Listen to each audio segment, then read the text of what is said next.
Welcome to Talking in Stations. I am Matterall.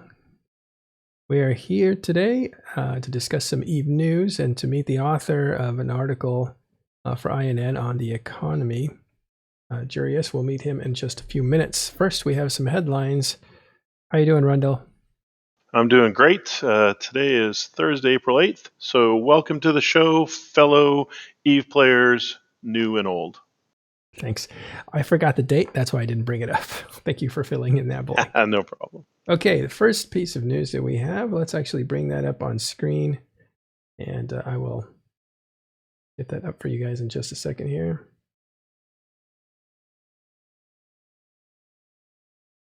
There was a fight in GIJoeDirBag 8V between the Imperium and Test over a Fortizar. Actually, make that bigger. There you go. Imperium and Dreadbomb working together on this one. There it is. Okay. Yeah, so what happened here? Do you have any idea? Did you... I unfortunately was working late last night. I saw some of the information go out, and but I think this was to save a faction Fortizar, just to continue trying to maintain that item in GIJoeDirBag, which is a reasonably strategic location. Right. It was kind of the main hub of where Brave was, but it kind of is a bit of an important system. It has a nice pathway up towards head GP, and then all the way down into other systems and onwards toward Delve, and then back east as well. So there's been some work here. That's I guess a couple weeks ago we reported that's where AAA got some sovereignty in that region again, first time back on the board for a while. So it's a hotly contested area. It's one of those areas that has been a counteroffensive in, and so. There it is, kind of in the middle. The escalation to that size of a fight was not unexpected. So there's Catch, and this sits kind of at the middle. It's interesting that Catch has two systems to start with, GIJoeDirBag. Always a little bit of confusion which one you go into, but usually if anyone says GIJoeDirBag, it's this one here for 99% of the time. So results look like Pappy got 60% efficiency to 40. It's not a big deal because the overall cost of this battle was only 27 billion lost. But it looks like the Fortizar, this one here, Marginus, whatever, survived. There's two of them there, and it looks like they both survived. So yeah, I guess that was the objective. Yeah. I think just kind of looking at this news, the quick thing for me is that Dreadbomb was working with the Imperium, and that Pappy did form to do a defense and to have a fight in GIJoeDirBag, which is a little bit of ways from Delve at this point, but it formed well, right? So clearly still willing to have fights and take brawls in that area, and Imperium clearly formed well as well. So it looked like both sides got a good fight. It was more or less even if you look at the numbers, fairly even. Yeah, this battle report doesn't show third party, but yeah, clearly Dreadbomb right here brought 60 people to this fight. That is not a small number. It's not a third party number, I would imagine. That sounds like something a little more significant, since they basically brought a lot. They almost brought as many as Goonswarm for this. So I don't know what's going on there. Again, Sado who was the founder of Dreadbomb, used to fly for Test during the Winter War. So there's some old ties there, but again, Dreadbomb was instrumental in kind of taking apart Catch and taking apart that whole area during this new war that was not pleasing to Test and Pappy. So they're at odds, it looks like, but how much so, we'll find out in the future. I believe there might be a little bit of another story there somewhere with Seto, and maybe we can dig into that a little bit deeper at some other point in the future. Maybe if he's listening. Well, we've asked him if they were hired by the Imperium, which would be a very smart move, the Imperium, to get more people in a certain time zone to attack legacy space and burn up that backfield, which is something they like to talk about. And Seto said, no, he wasn't. They only do it for the activity and the fun. Yep. Okay. Another thing that came up here is Titan was caught in stain and destroyed, stained the region. It was caught by Capital Fusion, a corporation in Pandemic Horde. The thing about this is, let's have a look at it. There's a battle report or after action report. That's what AAR stands for. This is probably from the, looks like Peanut Smash was involved in that one, or at least it was thanks to him. I don't know what that's about, but look that up on Reddit. That is the Capital Fusion Corporation from Pandemic Horde catching a Titan. It doesn't have, from what we understand, it doesn't have anything to do with the war necessarily. So this wasn't a war target, apparently.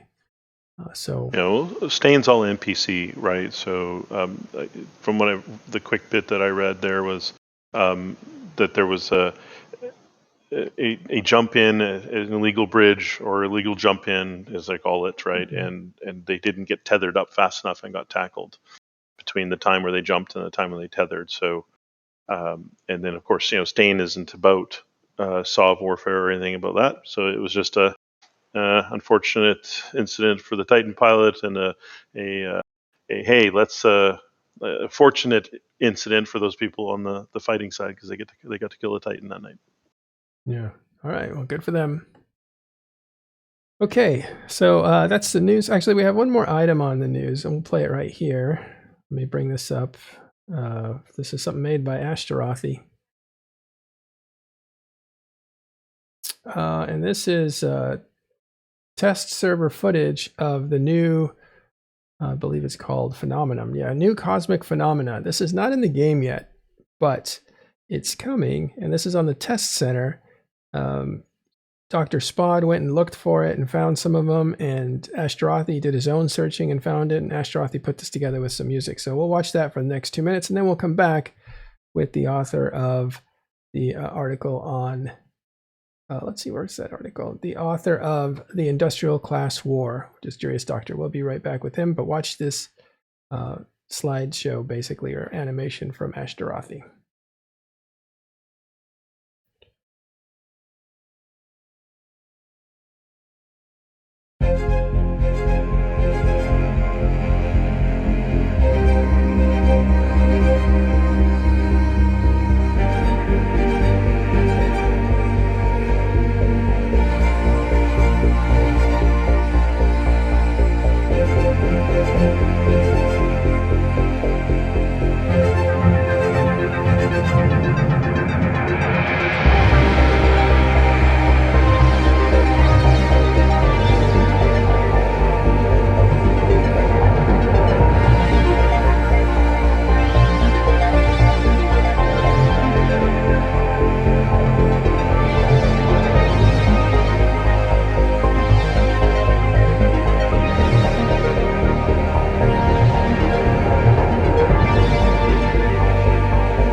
All right, that was put together by Ashtarothi. There's a new phenomenon that are coming to EVE Online, and what those are essentially are, you call them kind of like landmarks, so you can go and see them. They will exist, and they will be unique, so they will be in one system.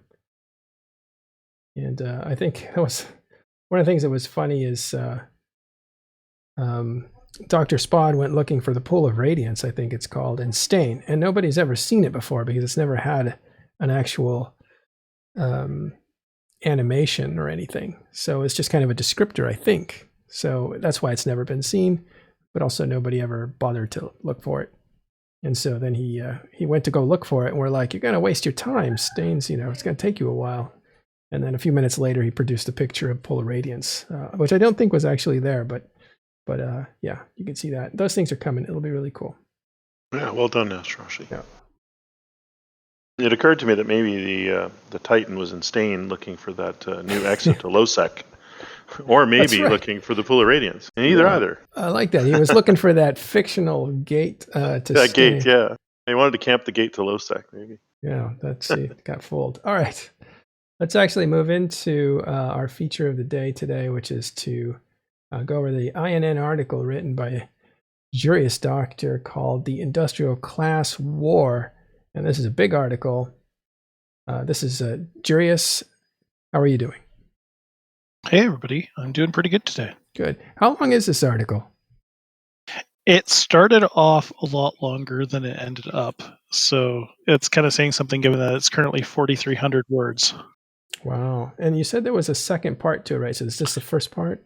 So this is just the first part. And I think it's fair for me to say that this is an article that was intentionally taken from the perspective of presenting the potential bad outcomes first, to sort of set the expectation that if things are bad, people can adjust to that reasonably, rather than taking the approach of everything's going to be great and then finding out that they're left either underwhelmed or disappointed with the results. So I wanted to highlight these aspects and potential bad outcomes first so that people could be prepared for them.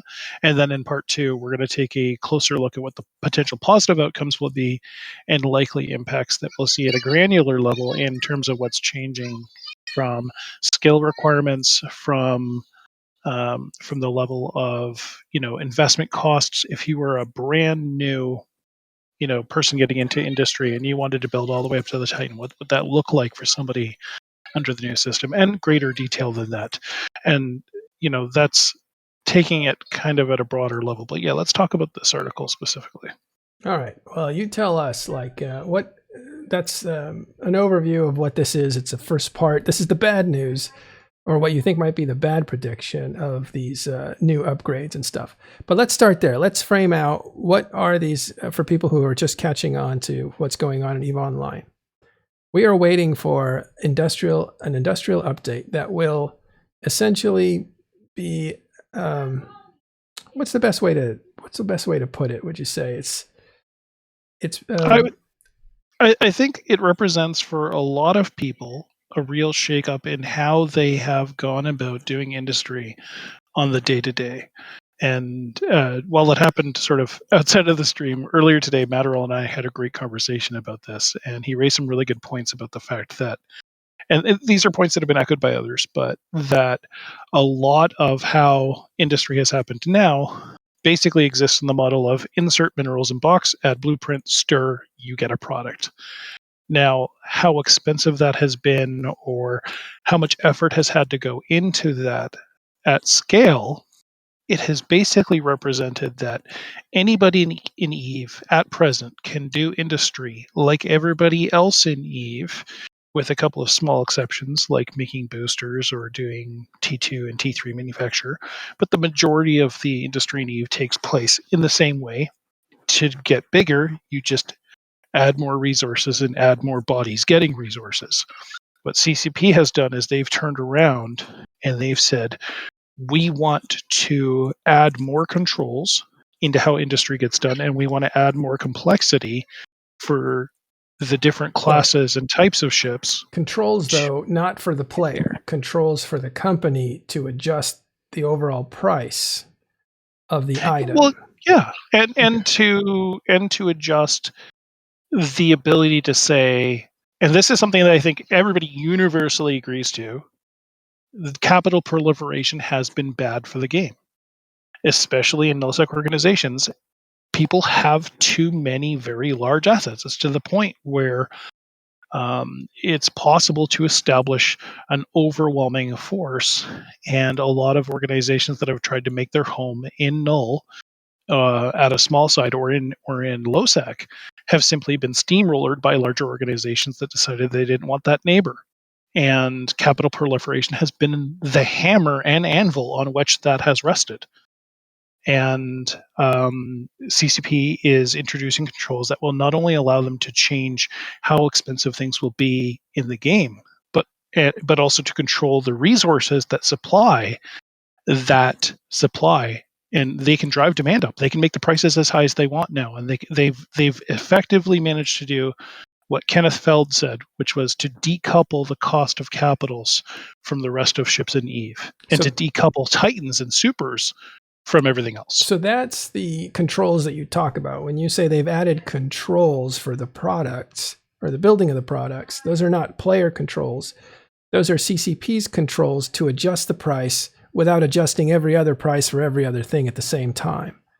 Correct. Yeah. Okay. And there's an increased complexity here for the players. So the player experience from this will be manyfold. It's a long article for a reason, but to summarize the highlights reel, as it were, if you are, whether you're a new player or an independent producer, by independent producer, I mean somebody who's living in high sec and producing one or two types of things and providing them to the market where you've found a niche or where you've created a market for yourself, feeding a smaller trading station, you will see some of how you develop ships change.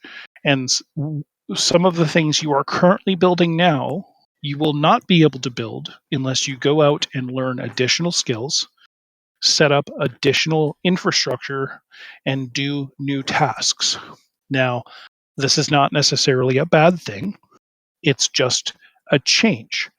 And like most human beings, I also dislike the idea of change, especially when it's taken me a long time to get my head around building things a certain way.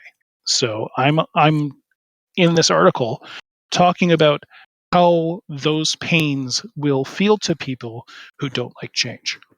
Okay, so this is the bad news. This is what it might look like if the worst case scenarios are realized. Exactly. Okay. All right. Thanks for staying with us. We had a little bit of an internet breakage. So internet is back. And we will continue the program. We are here with Jurius Doctor and Rundle. We're also introducing a new industrialist to the talk that I wanted to get his opinions on some of these ideas as well. And that is GI Joe. How's it going, GI? Yes, thanks for having me. All right. We were talking about the article that Jurius wrote called The Industrial Class War. And he was telling us what some of the major points of his article were. Go ahead, Jurius. Cool. So I'll go back for those people who are just joining or those who were listening before the break in that connection there. So high level, new players and small producers are going to feel these changes the most at the front end. Some of the stuff that is going to be changing is very front loaded for these players. The first is that a lot of ships in the T1 range are going to get cheaper. So in some ways, this is a good change for people who like inexpensive PvP. But for new producers, things are going to get a lot more expensive. In particular, barges and industrials are becoming more expensive, seeing in most cases their build costs go up by at least $1 million ISK. Because new players those are the first ships they get into for industry and business, they're going to have a delaying effect where players are going to have to save longer and work harder to get those assets and then to replace them when they lose them, which is another big impact to new players here, is that T1 industrials and barges are often the very first ships that new players lose. So new miners, new industrialists, people interested in getting into hauling, and those who are just starting to engage with trading, from the level of region trading, whether they're making the run from Dodixie to Jita, or if they're trying to make the long road from Amar to Jita station or region trade, they're going to see each of those ship losses cost them more because the replacement costs are going up. So those are the first two changes that we were discussing before the break. The other changes that people are going to feel is that if you're a small producer and you want to grow beyond making anything basic, so you're building T1 ships, basic ammunition, brigs, if you want to grow beyond that complexity after these patches, your cost in infrastructure is going up, your cost in skills is going up, and the number of materials you need to gather or buy off of the market are going to go up. For this reason, the ultra wealthy in EVE will hardly feel a thing because they don't make themselves go out and mine or gather those materials. They just buy it off the market. And because they have the wallets to do it, they'll just bear whatever the price will be. They're the ones who are trucking in boatloads of materials to build the things they want. They're not, themselves carrying 30 or 40 alts to go out and hypermine it.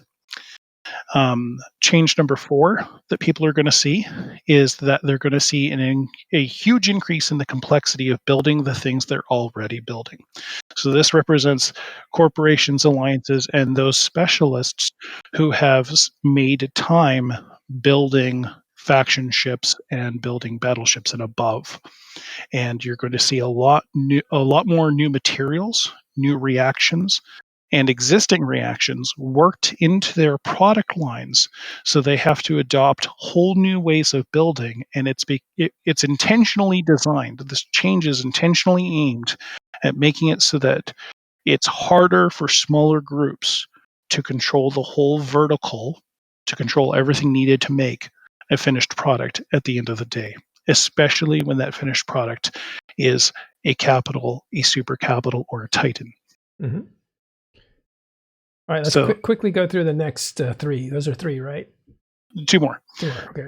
Yeah, so the last 2 changes are that wormhole space is about to become very, very valuable because fullerene gases are required for a lot of the new changes. And the last thing that is kind of the biggest item is that the demand on PI and ice products, in specifically fuel blocks, is about to explode. So if you want to make money, start setting up planets for robotics and start mining ice like crazy. Okay. So Rundle and GI, let's get into a discussion with Jurius about some of the things that are in this article. And let's start with GI. By the way, did you read the article, or have you looked at some of the things that are in this article, the same kinds of concerns? Yeah, I have definitely read the article. The concerns that were mentioned in the article, they are not really new. They have been around before. Haven't heard about those for the first time in this article. And Jurius said in the beginning, it's just the first part of 2 parts of the series. So I think that provides a little bit a different aspect. Instead, if you would just read it and think that's all he has to say about it. So yeah, if he's talking about the worst case scenario in the article, I can see that. By the way, to be fair, I didn't know this was the worst case scenario. It doesn't say, here's the worst case scenario. Next time we'll talk about the best case scenario. So it might have helped to clarify that at the beginning. Jurius. That's fair. That's good feedback.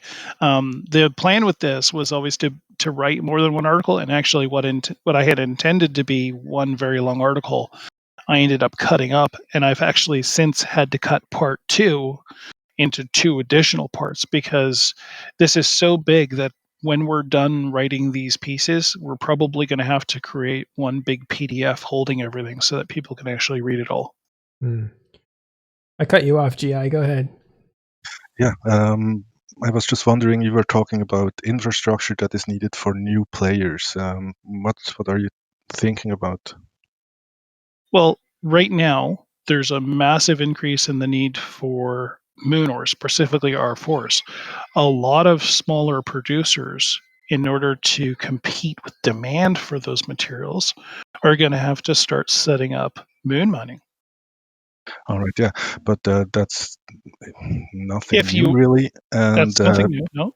I don't really think that new players are the people who should or have owned moon mining structures. Those moon mining structures are usually controlled by wealthier corps or alliances, and then they allow access to newer players or independent miners to mine the moons or to use the refineries. So I don't Right. see how that is going to be a problem for a newer player. And that's where I stated small producers, and I'll use a specific scale. Let's say 30 people and fewer. So if you have a corporation, you're an industry corporation, right now, typically your first structure you're buying for yourself to put out in space is going to be a Raitaru. You're going to get a Raitaru and a core, and you're going to start building for yourself because you're trying to benefit from the reduced material costs and time that you get out of having a rigged structure. What you're going to see now is that the very next structure that they're going to buy is not going to be a citadel necessarily. It's most likely going to be a moon structure, or paying somebody for access to a moon structure so that they can get the materials to build the things they want. Right now, if you're a small producer and you've been buying blueprint copies of faction vessels off of off of contracts near Jita, and you want to continue to build those same ships, your materials demand just went up because now you need moon products and now you need gases. Yeah. Yeah, Okay. I was going to say, well, I agree that a lot of the concepts in here are not necessarily new. What strikes me is the scale of them, right? In terms of just sheer quantities that are going to be required to build ships. I think that's what's new. Even with the Mm-hmm. previous changes to moon mining and stuff, the adjustment wasn't quite so dramatic in the quantities. That's what strikes me. And so for any player, automatically things are going to get wider in terms of recipe size and deeper in terms of quantity sizes, and that plays a significant challenge to individuals or small corporations who are going to be unable to afford it or move it or find it. Do you find that this is a question for all of you, that it's hard to kind of pin down industrialists when we explain things for them, like what is a big industrialist versus the small industrialist versus the new guy industrialist? Like, it seems like all of that, I can't believe I said like so much. That all seems to get kind of put together, and people are trying to say, look out, little guy, you're going to get squashed by this. If you're starting the game, you're going to have a tough time starting out. But they might be talking about harvesting, not necessarily building. So I wonder if there's confusion about what strata of groups are going to have a hard time, what strata of groups are going to have an easy time. Can I pick on the high end of that and go to the biggest scale? Sure. So let's say that you're part of a nullsec block or a large nullsec organization. I'm in NSH, so Nullsechnishlupen. Mm-hmm. And I'm in Iron Guard, which is one of the corporation members of that group. If I need access to an Asbel or Satya or Tatara, I have it. I don't need to ask. I just go ahead and use it. If I need materials and I don't want to pay to have them brought in, I can mine them, or I can set up a group buy from my own corporation, and the other people who are mining can fill that need for me.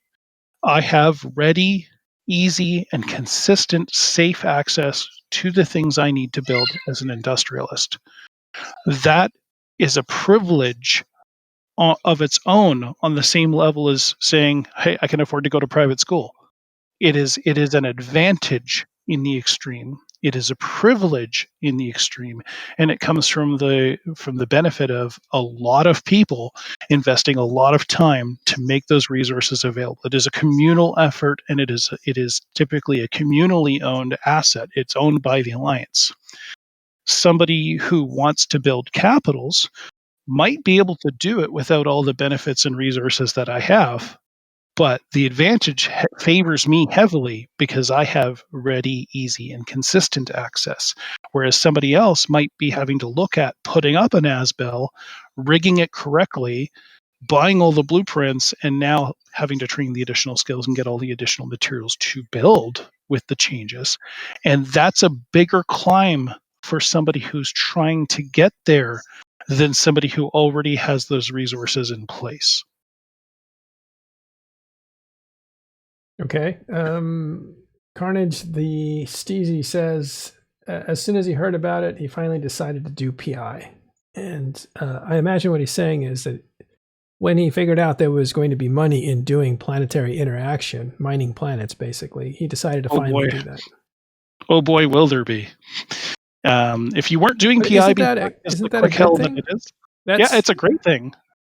But that's a good thing for anybody that wants to partake in it. There's now profitability in it. It's enough profitability to move some people off the couch and onto the dance floor, let's say. Is that a good thing for players that are relatively new that don't have a lot of startup capital? And for great returning players. I'll use an example. In 2018 spring, there was a presentation by CCP about the changes they were making to PI. So if you played this game 10 years ago and you're just coming back now, or if you're a new player coming in, and the idea of PI seems kind of a big hill to climb, it's good that you appreciate that it's definitely one of the more sophisticated parts of the gameplay, but it's easier than you think, because in early 2018, they took the click hell that was setting up planets, reduced it by nearly 200 clicks. They brought it down from over 300 or 400 clicks down to about 180 for a standard planet. Like, that's a huge reduction and a big improvement in quality of life. And there are enough guides out there now that you can learn to do PI. And this is really good for anybody who wants to try out PI, because PI products are going to be needed for everything in the market now. Caps need PIs, supers need PIs, faction ship PI products are definitely in there. Reactions, you need several PI products to do fuel blocks. Making fuel blocks is going to be a hugely profitable source of income right now. Okay.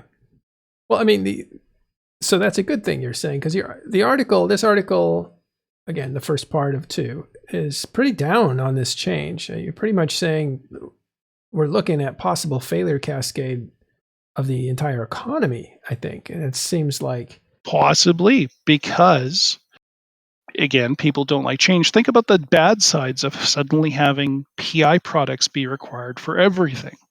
Well, there's a few things that add up. The first is that if you weren't doing PI, you need to get into doing PI. Second is that the first thing that happens at a war of conquest in Eve is that your infrastructure gets attacked. And now that everybody's going to want PI, and all the big boys are definitely going to want to have their own little commands of PI, planetary customs offices, player-owned customs offices, POCOs, are one of the first things that will be attacked, which means the cost of replacing them needs to be borne by someone. And to build POCOs, you need PI products. So your sources of revenue are getting attacked. Your cost to replace access to those resources is getting attacked. The amount of fuel you need is going up exponentially across the board. And if you're a small producer who is trucking in fuel in order to use it for the reactions you needed to make things, all of your blueprints now need multiple different types of fuel blocks, one for the reactions and some for the components that you're building. And your costs for fuel now went up in a period when everybody's going to be craving moon goo and PI products and ice. And the demand on those initially is going to drive these prices to the point of being prohibitive for anybody who doesn't have a fat wallet. So there's going to be about a 6-week to 6-month period where this is going to be maximum suck. And the thing I'm worried about is this change so big and so much up front that people just say, F it, and they just walk away from industry. And if that's the only thing they're really taking is joy out of this game, does that see a bunch of EVE players walk away from the game? Do we see an exodus, and do we see the player concurrent count dive because CCP is doing too much too fast? Okay, yeah, that's where I actually see a flaw in your argument, because I cannot speak for nullsec, but in lowsec and in highsec, most of the PI infrastructure, meaning POCOs, are owned by monopoly. In low-sec, it's a shadow cartel, I guess, who owns most of the POCOs. In high-sec, it's one or two entities who own most of the POCOs, and they are defending them, and nobody in their right mind is going to try to go after those POCOs. So a new player real quick, in high-sec... Sorry to interrupt. Real quick, POCOs are player-owned customs offices, and there's a collection point for planetary interaction minerals or materials. So if you're mining a planet, they collect in POCOs, and POCOs take a tax out, and those are player-owned, so they get a piece of that action. They get a piece of that tax. Go ahead. Yeah, exactly. So there's not going to be a big change. Newer players, even newer corps are going to use the POCOs who are already owned by somebody else, who can defend them and who can have the money to replace them if need be. I don't really see that this is going to be a problem. I understand your argument, of course. If PI is going to get more expensive, the infrastructure is going to get more expensive, be that POCOs, be that structures. But in the case of POCOs, the people who own the POCOs, they can easily replace them. Where I got off the bus, Jurius, I got off the bus in the first. Phrase. I got off the bus at the first block because you talked about the order of the way war happens. They come in and they take your industrial stuff first, and we're seeing that's just not the case. Even in this Del War, which is gigantic, the industrial stuff is a cleanup effort. It comes usually afterwards. Harassment's a different thing. You try to damage some structures to harass. But normally you leave structures for after the war. You take out strategic structures at the beginning of the war. And there's variations on that. But I'm just saying, like, if you're putting all your marbles on a certain narrative and your first step is left when it should be straight or right, I feel like everything that follows from that, now I have to... in other words, I can't follow you on that sort of stuff. I kind of found that's one of the issues I had with the article was it's not just the POCOs though that I'm referring to. No. But the problem I had with the article was I disagreed early on in some of your stuff, and therefore I couldn't follow. But then I got back on, I kept reading it and stuff, and that's what keeps happening is I keep disagreeing with the logic, I guess. And that's fair. I mean, the importance of industry and refining structures, and that's not just POCOs. It's your engineering complexes and your refineries as well. Is only going to increase from here. So as content generators, they're fantastic. Well, that's kind of cool. And, yeah, it makes sense. As content generators, like if they were shiny baubles to attack before, now they're twice as shiny. Because they're going to be ever more necessary. And in fact, there's a potential new avenue for war here, which is if you have the ability to deny your enemy the ability to replace their capitals, now that capitals are getting more expensive, that becomes a very viable product. It's like the Second World War with the Americans bombing Japan's naval bases and bombing their production ways for making airplanes. Like, bomb the factories that are building the planes that are coming back to shoot you.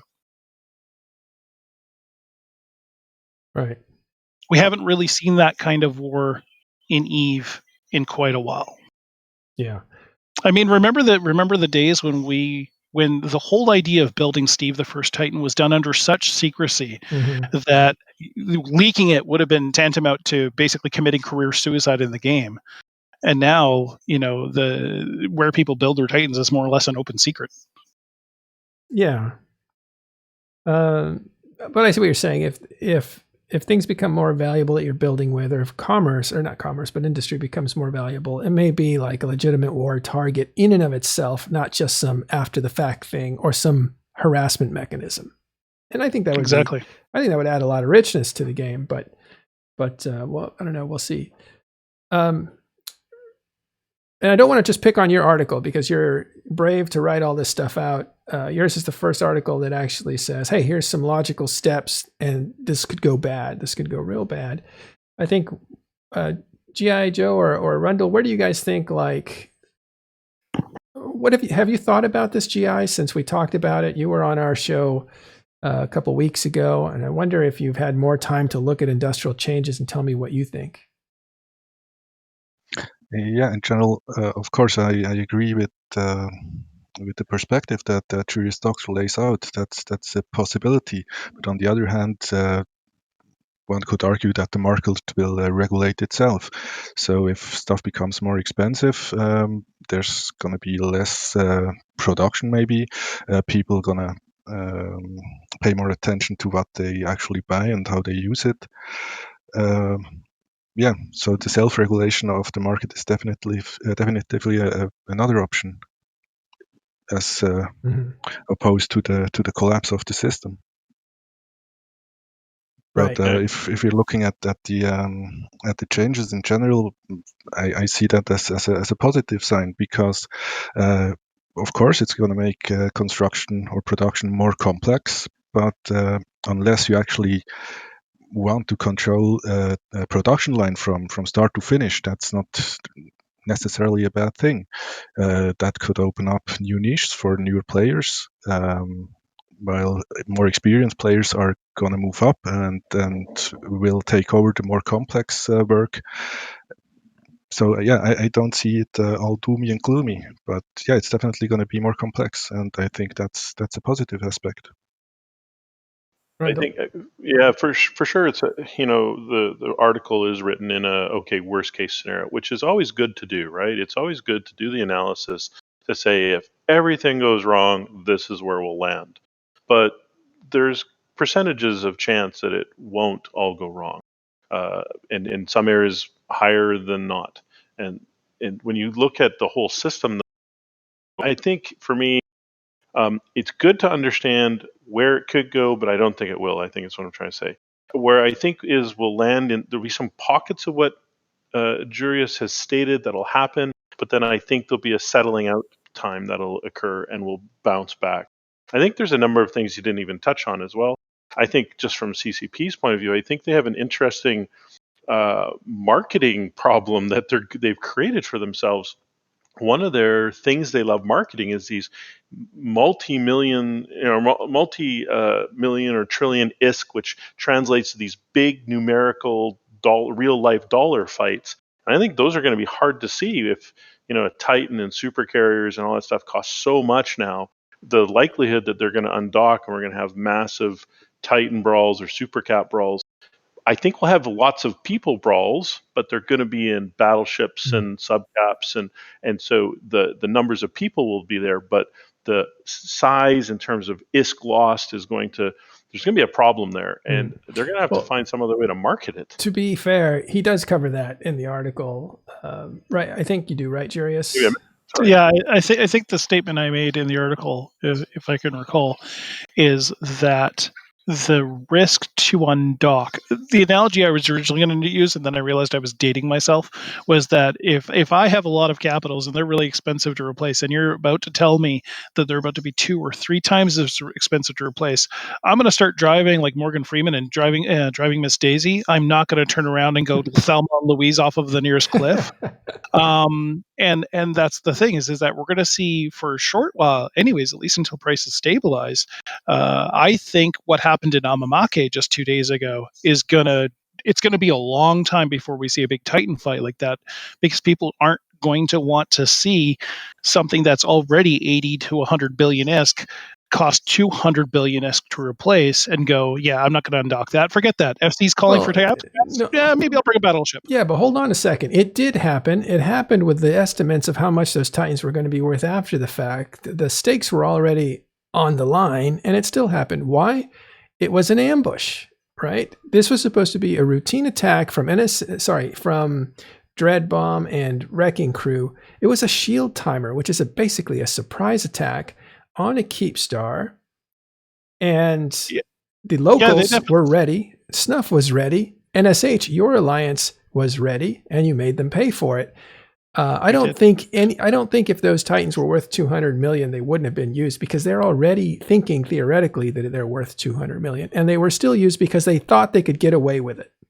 Well, and this is actually taking me back to a point I made in my article. And I'm gonna roll back the time clock here a little ways to anybody who remembers. almost 4 years ago, we saw Fidelis Constans basically implode. And they were, for those who don't remember, they were an organization that lived in nullsec that promised a model where if you were a small alliance and you wanted to move into nullsec and set up a space for yourself, they would bring you under their wing. They would give you a few systems or a constellation to live in, and all you had to do basically was pay some dues and help with the defense of the space. It was basically like an elevator ventures or a nursery for nullsec organizations.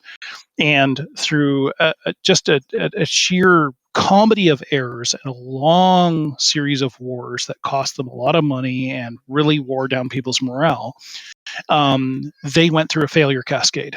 And a big part of the real acceleration and like the end days of that failure cascade was that they started making really dumb mistakes and started losing really expensive things during move ops. And one particular move op was that they were escaping with capitals that they were using as suitcases. Basically, you shove all your ships in the maintenance bay and you move your capitals really quickly. And they made the mistake of jumping through a jump gate that they hadn't scouted the other side and fell into a ambush and were just murdered like piranhas devouring a fresh dead pig. Like it was just chum in the water. Like it was. Yeah, I can't paint it. We get the message. We get the visual. But it was they were Swiss cheesed.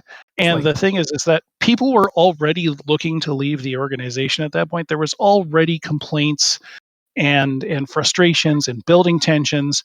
And right now, we have an entire player base that is going into the year 2 of COVID.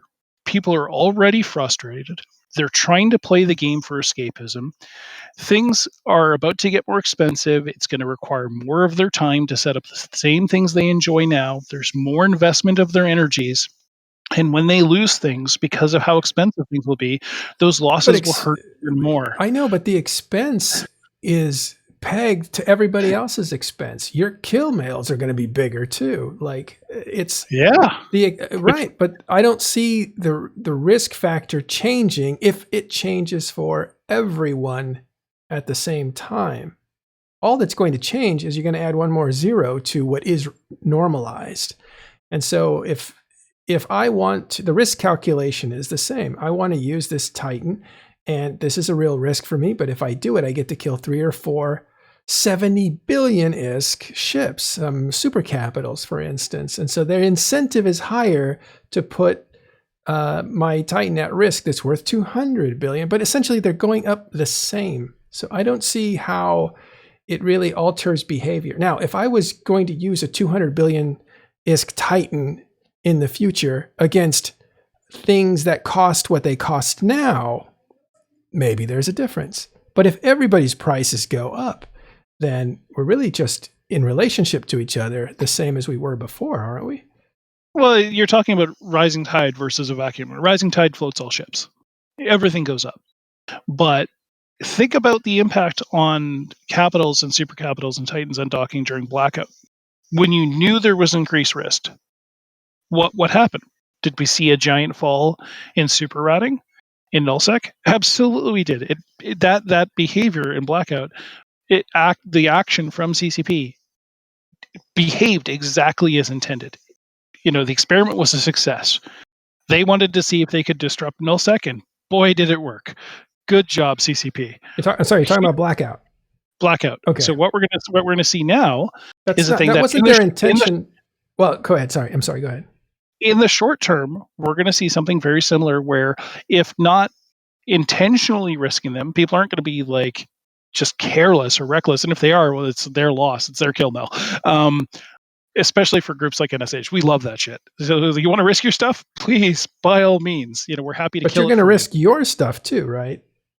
But what we choose to go kill those things, that meta is definitely going to change. And when there are big fish in the water, of course, all the other little fish that want to bite are going to come out. But imagine you're a player who's in a situation where you're beset. And I don't want to pick on goons, but let's say you're a different organization. You're being forced to move. You're being evicted. And you now have to move your stuff, and you know that it's going to be a lot harder to replace that. And then, despite all your care and all your attempts to be careful, your suitcase capital gets blown up and all your ships inside taken or blown up. It's if people have rage quit now over the fights that already exist in EVE, how much harder is that going to be in the short term? I'm just talking the next 3 to 6 months. What's the impact going to be?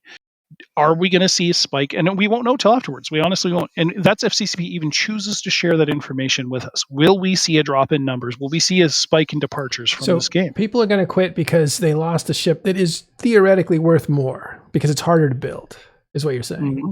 Okay. Yeah, harder to build, harder to replace. The emotional impact of those losses will be greater. Even if the actual economic index of that thing changes in ratio to everything else. Like, you want to play the numbers game, fine. Like, economics really most economics don't strike me as the type of people who get their get hot under their collars when things change. It's the players who don't think that way and don't have that stoicism. Okay, it will be harder when you lose your stuff. It'll also be more exhilarating when you save your stuff and get out at the last second. Yes, and a lot better when you're blowing up other people's stuff. So yes, there's definitely people who are going to benefit from this. Right. So we have a heightened sense of impact either way. And investment. Right. But I feel like it's all still in relationship to one another. It's not in relationship to things like modules, rigs, and that stuff that's not changing yet. We assume it'll change later. Well, think of the inverse of this. How often have you kicked yourself in the butt for not buying Apple stock when it was $11 a share? I know I have. I had the option to buy at that price. But we all have stock right now. Like, we all have stock. Everybody playing this game, the people who don't have stock are the ones that are not here right now. Even old players that stopped playing 10 years ago and come back, their stock just went up. The people that are suffering are the people that arrive after this and say, like, wow, everybody's stuff is expensive. What I'm saying is that emotional feeling that you have of frustration about not getting into Bitcoin or not buying Apple stock isn't in relation to whether or not you still have opportunities today to do amazing things. That emotional feeling is still there. And the problem is that it's really hard to quantify on the long term because we don't have the data and CCP won't share it. What actually drives people away from this game? So do I know whether or not people are going to give up and quit because of the changes they're making? No.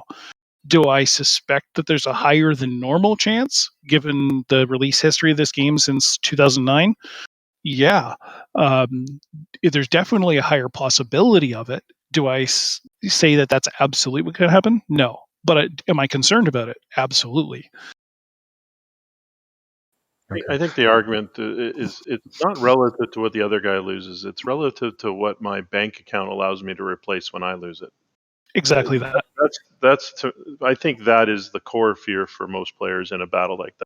Sure, it's exhilarating that I took out, a trillion ISK of other Titans, but shit, I lost mine, and now I have to come up with 200 billion to replace mine.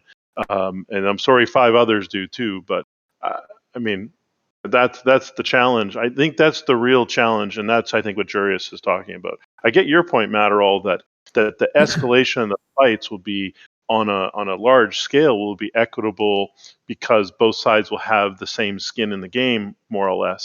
But to the individual, that's the big challenge. Right. But sell stuff that's so valuable that you don't want to use it to people who are risk takers, I would think, because now you have an asset that just doubled in price. If you sell it, you just made a profit and you don't have the responsibility for it anymore. Like, there are other ways of looking at this. CCP talks about that in their dev blog. They actually say, we expect about 6 months of high price volatility, meaning prices are going to change everywhere and they expect prices to go up, at least in the short term. Yeah. Joe, I might have cut you off there. What do you think? If you have... Yeah, sure. If you just are looking back at the stated goal of CCP when they started the whole scarcity and redistribution phase, it was definitely reining in capital proliferation. And well, unless somebody comes up with a different solution to the problem, I think that's what they're doing, and it looks like they're actually doing at least some things right, because if people are not willing to use caps or cannot afford caps, I guess that's they achieve the goal that they set out to achieve. Yeah, to me, this looks like, and everybody called for it, right? Like death to caps, or death to supers. And it was kind of like the thing to say. I don't know what the French version is of that is. You guys must know what it is. But it's just kind of like, hey, we can all agree on that, right? Because, yeah, I got 4 Titans, but, I would give mine up if everybody else gave up theirs. And it's just the thing to say if you're in that group. Cause celeb is what I was thinking of. But CCP can't take away what people have. People aren't going to give it away unless, I don't think, they're just not going to give it away. And if they nerf it even more, people are just going to complain about the nerfing and get sour about that. So you can't do that either. You can't really take things away. So what they've done is they created a ceiling saying no more new ones because now they're too expensive. And what's going to happen with all the Titans underneath that build cap, let's call it 200 billion, is they're going to trade until they get up to about 180. And so you could build one for 200 or you could buy one for 180. But the world of Titans, the population of Titans won't increase very fast until people are willing to buy a 200 billion ISK Titan. And that's not now. It's not even close yet. And people know this is coming. So I feel like no new Titans are going to be built, basically. And people are going to live with the population of Titans that we have now, and it's only going to decrease. At some point, it will decrease so far that people will say, okay, I'm going to build a Titan because you just can't get one anymore for less than 200 billion, so I might as well build my own. Well, there's also a really funny unintended side effect from this change that I don't think anybody has really talked about at length. And the really funny side effect is that when they first launched Upwell structures in 2016, everybody went, ooh, there's another type of keep star, the Palatine keep star. And they're like, this thing is so expensive. It would take multiple years of the entire output of the entire EVE economy to build this thing. Like, you'd have to have NCPL goons and like Manifesto and other groups contributing to it to build it together. And only one can exist in space at the same time. And it was pretty much assured that this thing would never get built. And the thing about it is that when the first one gets built, it's permanently immortalized in the game, and if it gets destroyed, it leaves behind a beacon that is permanently immortalized in the game saying, like the wreck of Steve, this was the first. And the thing with it is that if it was just fantastically like Google and Apple money expensive before, it is now impossible to build. The cost of it has ballooned so much that it is impossible to put a price on it. Yeah, but I think that thing is aspirational, practically a meme by Fozzie. It's practically a meme. Exactly. Yeah, I think this question keeps coming up, and will people risk ships? And we'll see. There's really no way to know. But I don't see that as a problem. But yeah, there you go. Anyway, I think your conclusion is, I mean, if there is one takeaway, Jurius, from your article, and we're still on your article, but what would it be about your article? Like the biggest takeaway. The biggest takeaway from the first part of this article is things are about to change, and this represents a paradigm shift in how industry is operating and how it's priced in EVE Online and how much control CCP has within the granular day-to-day of industrialists. They've inserted a lot of new levers so that they can move things around the way they want. And my initial knee-jerk feeling about these changes was that, to use a pejorative, it feels like a hammer aimed squarely at the head of the Titan.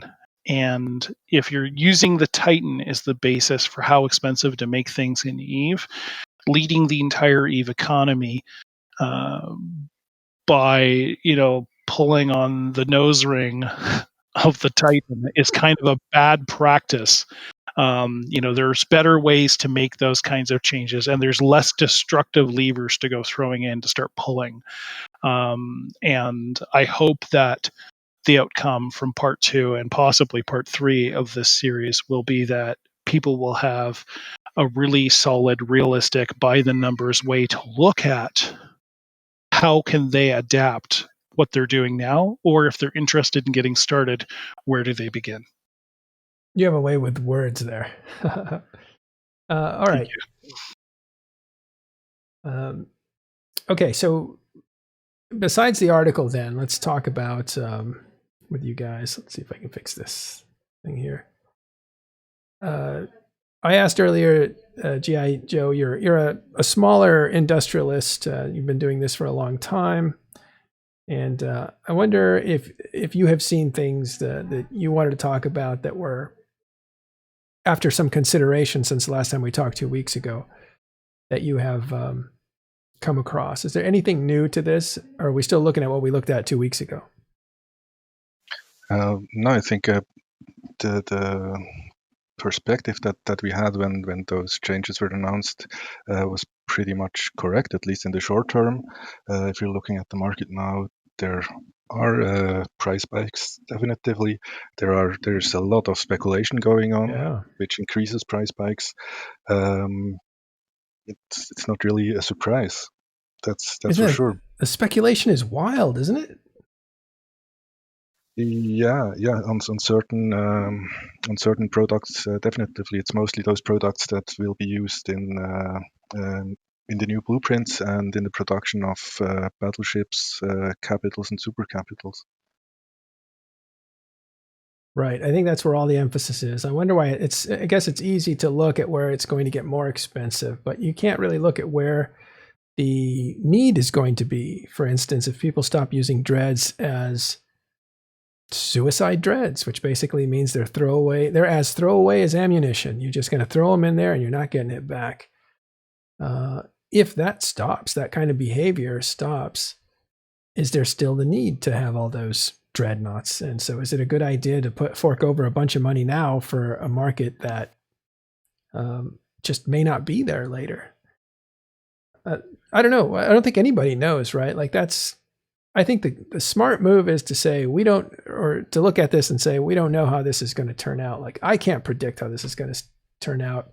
And everybody that I've talked to that has feelers everywhere and is looking at this and has some experience, they're like shrugging, like they don't know how this is going to turn out either. But most of them seem like you, pretty positive about it. Yeah, because I think it promotes activity and it promotes diversification and specialization, and that usually is a good thing because that means people have more things to do. There are going to be possibilities for conflict. Jurius talked about that when it comes to infrastructure. At a certain point in time, when the monopoly of a certain infrastructure type or a certain service type is valuable enough, somebody definitely will try to take over. So I don't think that's bad. And we were talking about new players who will have a harder time because their ships gonna get more expensive. Let us not forget that as stated by CCP, at the moment we are at the low end of the income. And that's only going to increase. They're going to open faucets. They're going to provide possibilities for newer players and older players alike to get more or generate more income. That's a stated fact.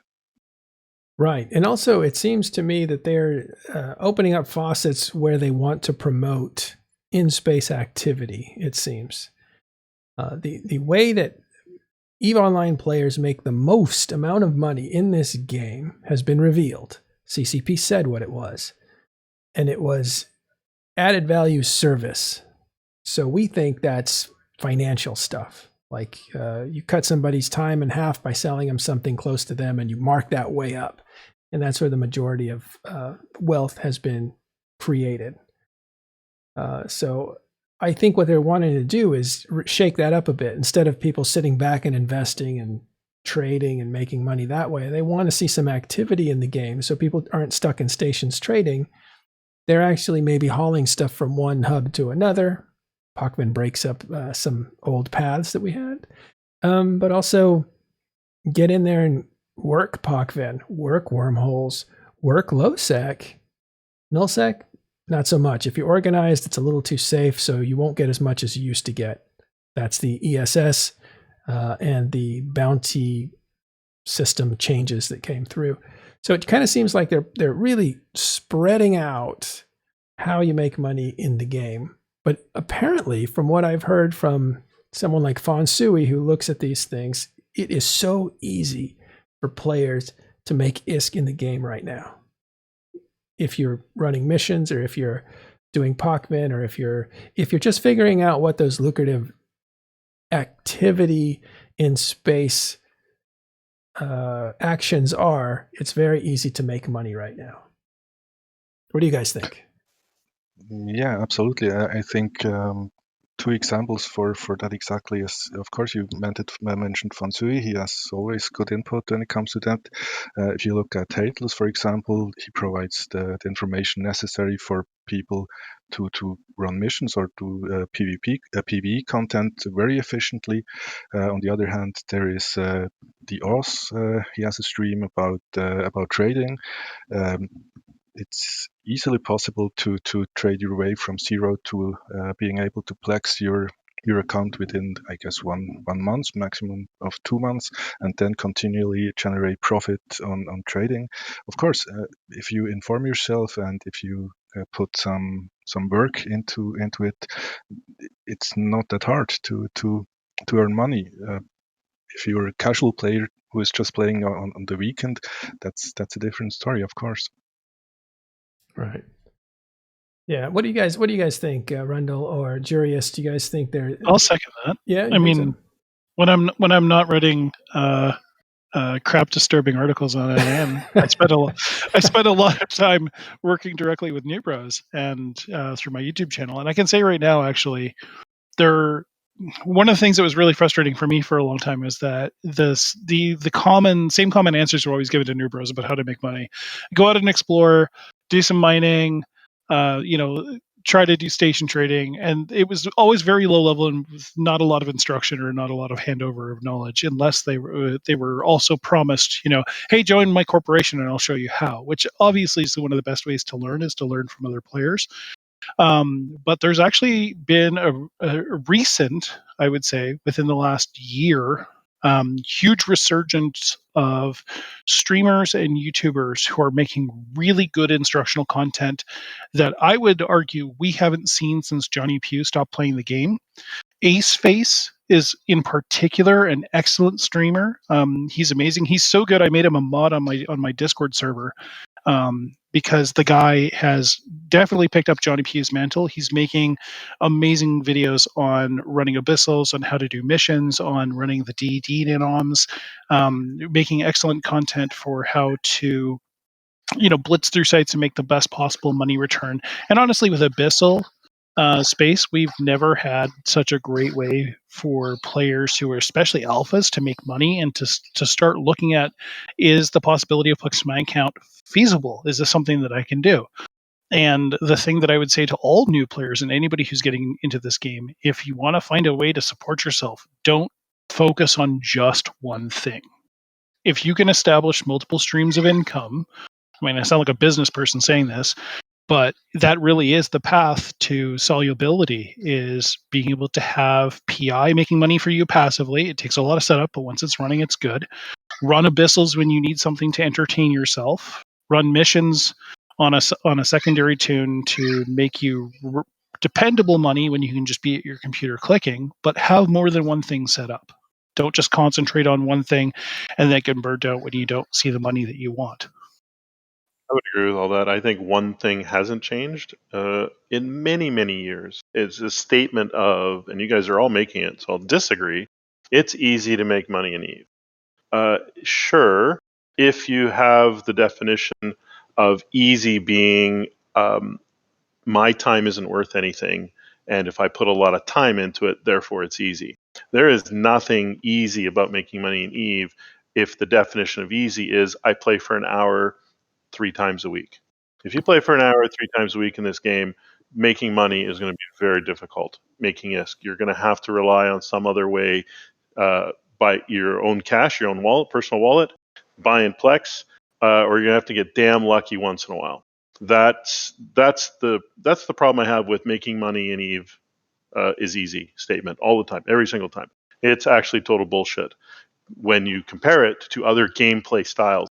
Eve is, we often say it's the top tier of gaming. You have to be. It's a job. These are jokes, but the jokes are real. Have moments of reality, because if you really want, you have to have 5 accounts and this and that, and it's a lot of work to do that. And you got to be a serious gamer. Eve is a serious game for serious gamers who have serious time to spend on gaming. Yes. All that's true, and that has been true for a long, long, long time. Well, go ahead.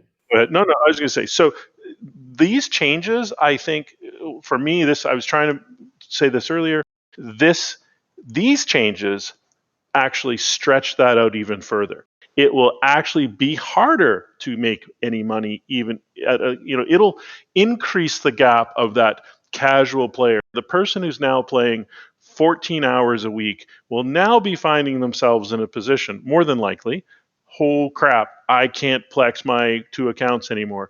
Now I got to put in 18 hours, or I'm going to only be able to Plex 1 account or something. I think that's the stretch. That'll be the giving that'll happen in the game, on the give and take. I think the people who are set up and are totally serious about playing and have lots of accounts, they'll find a way. And then it'll stabilize 6, 8, 10 months.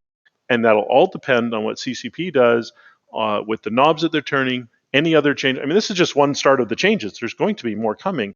And there's lots of opportunity to close one door, open 2 others. That's the other constant of Eve, which I've talked about as well, is for every door that closes, for everything that they make extra hard, something else seems to happen that after a while rights the wrong. Mm-hmm. And I think you're right. I mean, I hate to give the credit to Kenneth Feld for saying this, but his thing was the statement turning the dials, that CCP's inserting all these extra levers so that they can turn those dials more quickly and dial things in more precisely and adjust the prices in the market with greater alacrity and with less disruption to everybody. They can change the prices of certain things. And if they're not hyper vigilant about turning those dials over this next 6 months, and things are allowed to fallow and become bad or worse than they are, it has a potential bad outcome. The good outcome from that is that if they are super hyper vigilant, they have 3 or 4 people really watching the numbers, which they appear to be doing. They hired a couple new data scientists. This could be, and I don't want to say this because it hurts me to hope this much, but this could be the beginning of CCP actually starting to listen to the players and watching how what we do impacts the game positively. The turnaround on that, though, is that for all those people that are going to find it harder in a 3-hour a week to make ESC, it leaves you pretty much just one option. I hate to say it. It's go run Abyssals. That's your 20-minute of gameplay content where you have the potential to make money if you spend some time researching how to do it well, and you put some of your own money buying Plex or whatever towards it so that you can afford the fits that'll make you good at it once you have some practice. But the potential good outcome of that is that if they fix some of the money-making opportunities over the next 6 to 8 months, and they really watch this and they really make it good, and the good outcome is that everything gets a little bit easier for those casual players. And I mean, I don't want to piss anybody off, but steal something from Eve Echoes. For the casual players and for the real low players, offer them insurance receipts so that when a ship is destroyed, they can get the basic hull back faster. Rather than have how about just cheap subcaps or cheap sub. If they tweak that enough, they did that. That's exactly what they did. We have yet to see how cheap they're going to be. There's still a climb there. I think they'll be pretty cheap. I think they're thinking that. I think they'll be pretty cheap. And the whole thing about making money, right? It's all relative. Like, what's making money? What's a good income? I think it's completely relative to what you want to do. You do want to count those gold coins, and there's some reward mechanism in your brain that makes you happy when you see that pile growing. But really, how much money do you need to do the things that you want to do? Because if you're just suffering through abyssals, there's a catch-22 though. Wait, hold on. If you're just suffering through abyssals, it seems to me that you're doing it the old way, which was to do all this basic gameplay so you could play PvP in style, and that's got to be rethought completely. Play the part of the game you want to play. Either it will reward you, or you'll steal somebody else's rewards by killing them and taking their stuff. There is a catch-22 here that I like to bring up that I don't think we've covered. The thing that drives and holds player retention most is getting into a corporation. And the thing that corporations drive the most is you must fly our doctrines, which automatically spends a lot of your money for you. Skilling into doctrine ships, buying doctrine ships, flying doctrine ships spends a lot of your money for you.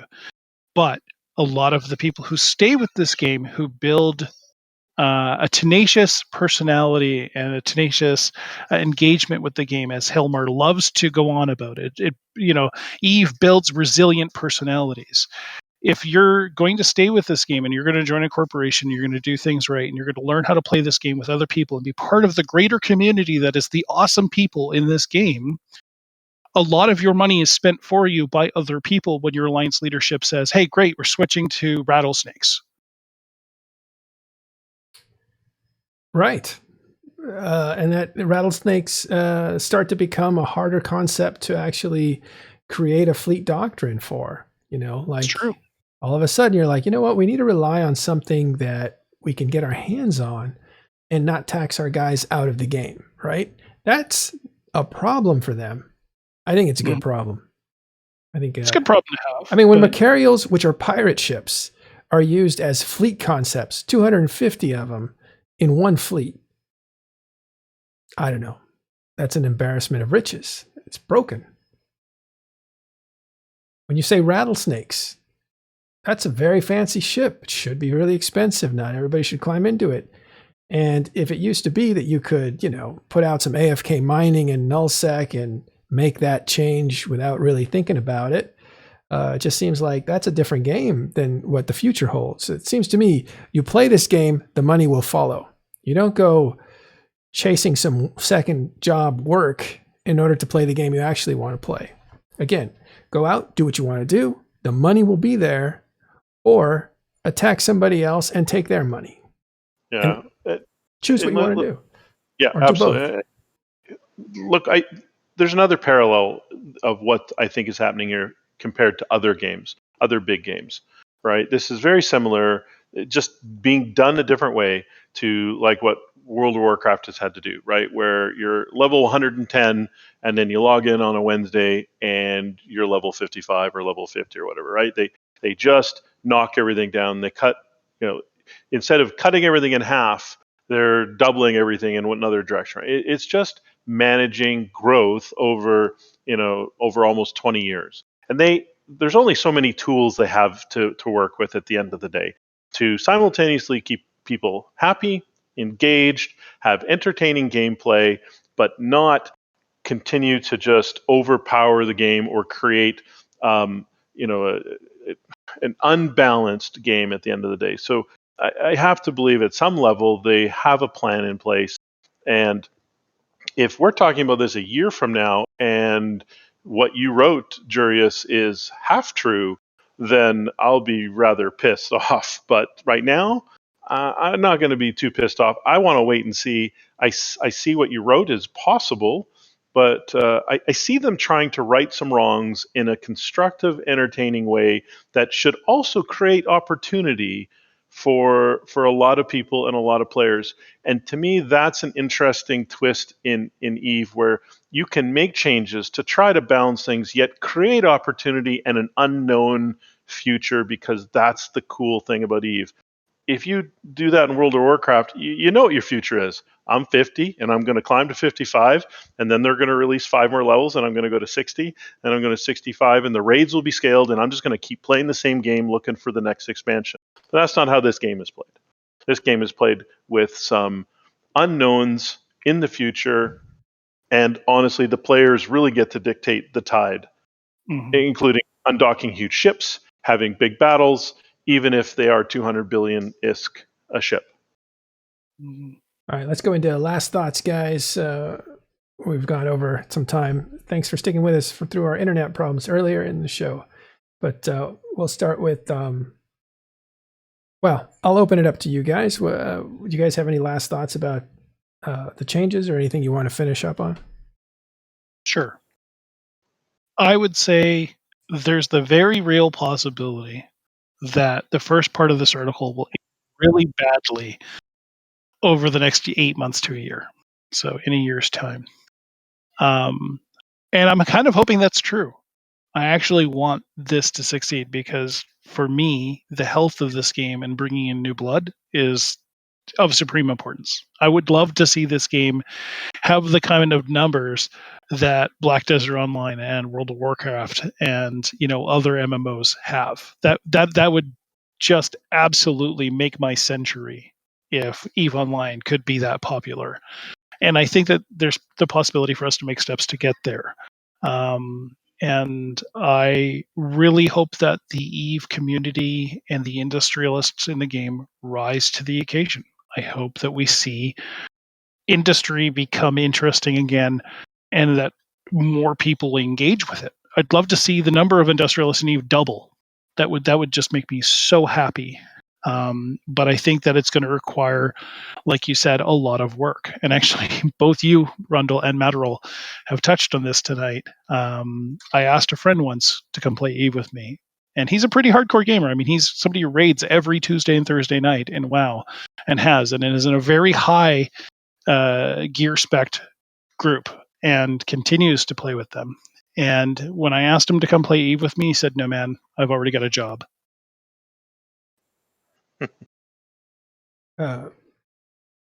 Rundle or Joe? I think just I think stories like what we've been talking about, Jurius. Even our conversation tonight, we just are using our experience over 12, 15, 16 years of playing the game to see how things come, and we're just trying to read the tea leaves like everyone else. It'll all really be up to CCP ultimately on what gets in the game, and hopefully they'll listen. And if anyone in CCP is listening to this, just simply listen to the players. That's, I think, would be my final thought on a topic like this. This change has created a lot of discussion, far more than I've seen changes over the last couple of years generate. It's really got a fear element to it, I think is what I want to say. There's a big fear where other changes kind of had concern and the standard rah about it, but there's a total amount of fear. I think in talking to people, seeing around our alliance chats, just all over, there's a total fear about what this will do to the game and it will do to individual players and how they play.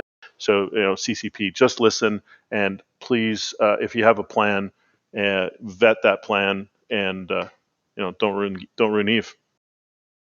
What about you, Joe? Yeah, I think the prophecies that EVE is going to die that comes with each and every change CCP introduces. That's nothing new. That's nothing that's worrying me.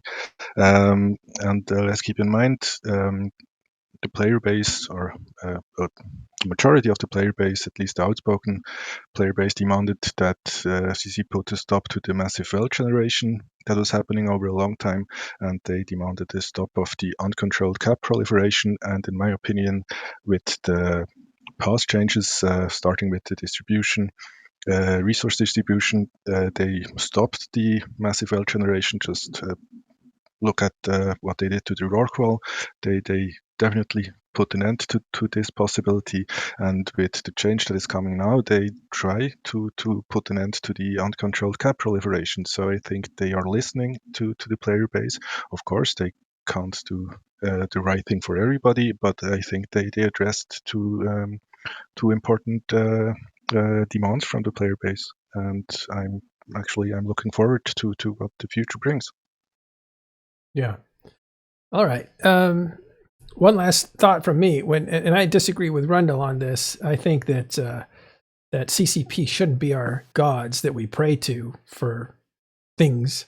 I think it should be Mother Nature that challenges us, and we have to adapt to it.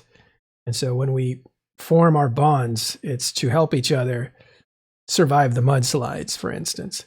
So the more that CCP listens to players, in my opinion, the more I feel like there is divine intervention. And I want a cold, dark world that's cruel but fair, as opposed to something that I want customized for my fun. Like, I'd rather that CCP do what they're going to do, for better or for worse, and shake us up. We'll trust you to shake us up and to keep us on our toes. And we'll see how it goes. Not everybody agrees with that. Your comments have been very popular, by the way. Every time you wear your prison yard no, this clothing, is my good shirt. I feel like you come at me with a shank every time. No, this is my good shirt. The other one was my, no, it's blue. No, your comments have been very popular in the crowd, so I'm trying to color the other side of that. But it is how I feel. I'm not saying that they should be our gods. I'm going to have 2 seconds on a rebuttal on that. Right? Yeah, rebuttal. And the Mother Nature element. Sure, I would love, but I don't get to write the code. I don't get to make the final decisions. So in that context, I just want CCP to have a plan, execute, be clear, listen to the players, but at the same time, don't fuck us over. Really, is what I'm trying to say, right? We don't have all the control that you think, at least your statement provides us. So yeah. All right. So we got to get a little emoticon or emoji of Shiv. Awesome. All right. Well, Jurius, thanks for sharing your article with us. Good job writing it. That was a lot of work. GI Joe, thanks for coming again. It's always nice to talk to you. I love your perspectives. And of course, Rundle, thanks for hanging out with me today. And thank Ron, USMC, who gave us a huge raid, doubled our numbers. Really appreciate it. We're big fans of Ron, and we're glad that you are too. So it's good to see you guys and to see you guys here. Thanks, everybody. That's all we have time for today. We'll see you tomorrow on Talking in Stations. Thanks, everyone.